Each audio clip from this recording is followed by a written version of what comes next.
Well, howdy there, nerds. I know there has been a bit of negativity today, at least, so I figured instead let's actually go focus on something a little bit more positive, and some interesting little bits have actually come out recently thanks to Destructoid, who, well, got to have a sit-down with the co-developers, or at least the co-directors of Fire Emblem Heroes. That would be Shingu Matsushita and Kohei Maeda. I may have butchered those names.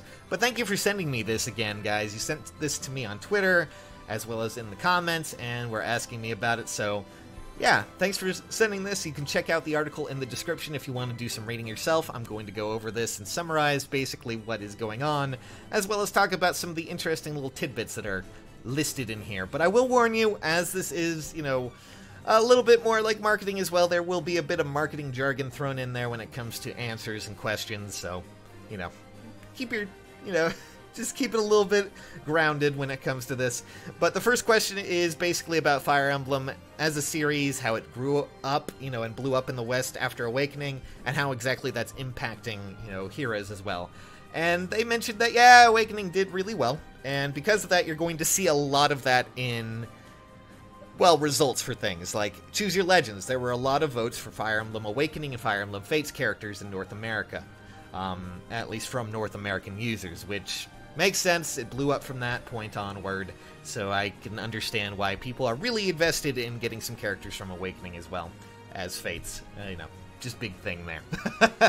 But they also say that when it comes to Heroes, they are noticing that many users have played the previous, past Fire Emblem games in the series, and that it would probably be a good opportunity to at least, remember those fans. Hopefully, it's marketing jargon. It's basically saying that at least from what I'm hoping here, that they are aware that there are past Fire Emblem games that they, could probably focus more on, and it would probably be as enthusiastically supported as the other banners as well. So, hopefully, that means that they will prioritize some of the other games as well. I really admire the, the Binding Blade banner, because it did one thing that a lot of banners had not done recently, and that is no alts, which was really quite surprising and something pretty good from the Binding Blade banner, I'd say. Next up, they also want to address criticism with Fire Emblem Heroes and how they are tackling a lot of that. The one thing that they say is that they're always looking for feedback, as if that wasn't important enough, guys. Remember, sending feedback is important. They're going to drill this into your heads in the next few questions, by the way. And they are always looking at positive or negative feedback. The one thing that they do, but the one thing that they have done based on feedback is actually Dragon Flowers. They mentioned that Dragon Flowers were created because a lot of users wanted more ways to, become attached to their favorite characters. Everyone has a favorite character in their barrack, and because of that, well, it would make sense to have a system like this. So they introduced that, and not only that, but in the future, they say that they're actively looking for more elements to harness this and increase more player attachment to characters, which is a good thing, because Dragon Flowers were at least a step in the right direction there, and it is a good way of allowing you to buff up your characters just a slight tad more. Yeah, fun stuff like that. But hopefully we'll see more of that. Specifically, I want to see more attention at least brought to the earlier characters that came out. I'm not saying just BST, but, new weapons and all that fun stuff, because I know a lot of you still use normal Henry. I've seen a lot of you send me that in, so excitement. Next up, let's talk about how... The next question is about how developing a mobile game is quite a bit different from a portable game, like, on the 3DS, or even in some cases the Switch.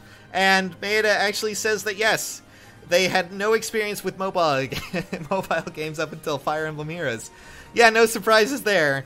And up until the release, they actually tried to include what they found appealing to a Fire Emblem console game in Heroes. And now, since release, they are trying to develop new points, new appealing aspects that can get fans interested in this, and that it's very fresh experience. And from my understanding, at least by reading between the lines here, is, they've made some mistakes, they've made some positive changes, so therefore, it's their first time, guys. It can be a little bit hard to actually get your bearings on this, and, we've had some hits, we've had some misses. Dragon Flowers are pretty cool, but then we had things like Relay Defense. You can kind of get my meaning, so it's really, I think what they're trying to say here is that they're working towards making it a bit better, and hopefully they we'll get, you know, they have their bearings, they understand, and just bear with them.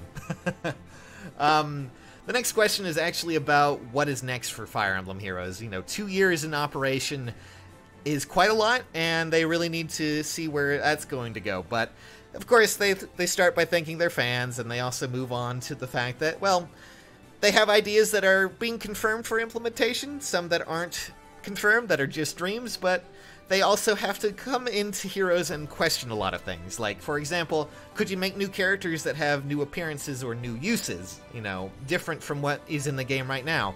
They also mention, can we make a new social mode that will be, you know, that we can introduce as an aspect into this game? Because right now, the social aspect to Heroes is not very big.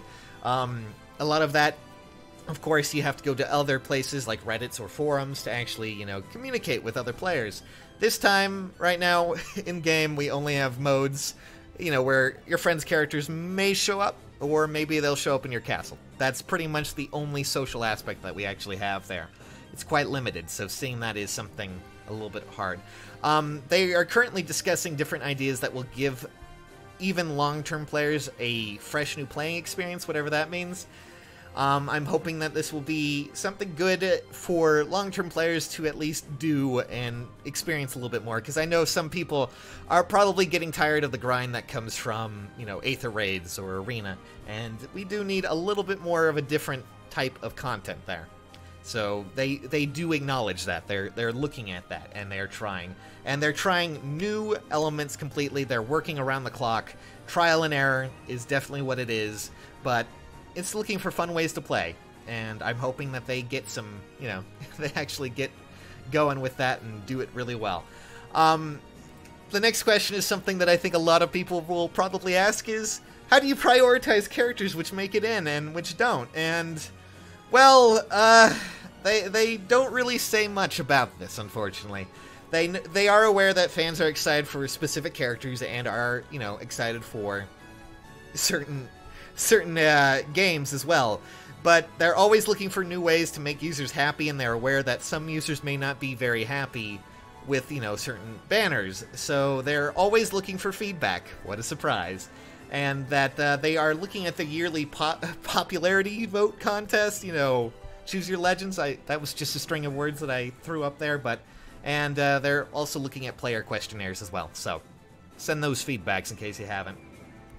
There's a little bit more about how, you know, Fire Emblem Heroes is, in terms of sustainability 2 years later, and how exactly Nintendo is, you know, marketing this with the mobile game releases.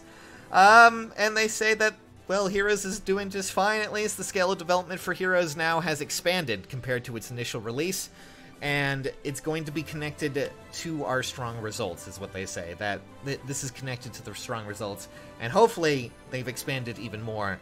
That's actually the first time they've actually mentioned that they've gone and expanded Heroes development, so we kind of saw that when the game launched, but now it seems that they're actively working on expanding even more. There's also, of course, this question about future mobile titles, but really there isn't much else out of there outside of, you know, marketing jargon, I guess you can say. And the end result is, well, I think we have a clear vision, at least some idea of what's going to be happening. They are aware of the shortcomings. You know, they are aware of what happens when it comes to banners and what you choose and when they choose to prioritize certain characters over others. And they've mentioned that they're expanding development as well as looking more into what is different, you know, or what they can add to appeal to Heroes. And, you know, we had some mentions here, a new social game mode, which would be great, a new long-term game mode that suits long-term players as well, and hopefully some changes in development that will appeal to different aspects of Fire Emblem Heroes. What? Who knows? They could be dreams, they could be visions. It's really hard to say, but at least it seems that they are aware of their shortcomings, and they do address the fact that, yes, this is their first mobile experience, so it can be kind of a rocky situation.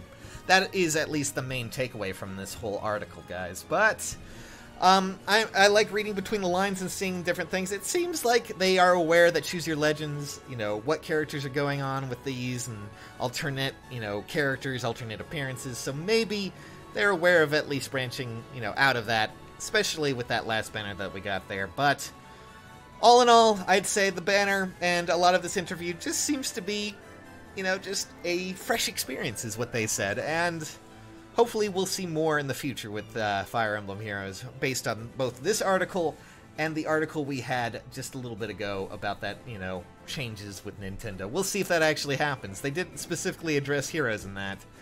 But it was a really great interview. I suggest going and reading it yourself. Check out the description, guys. That's my positivity for the day. It looks exciting.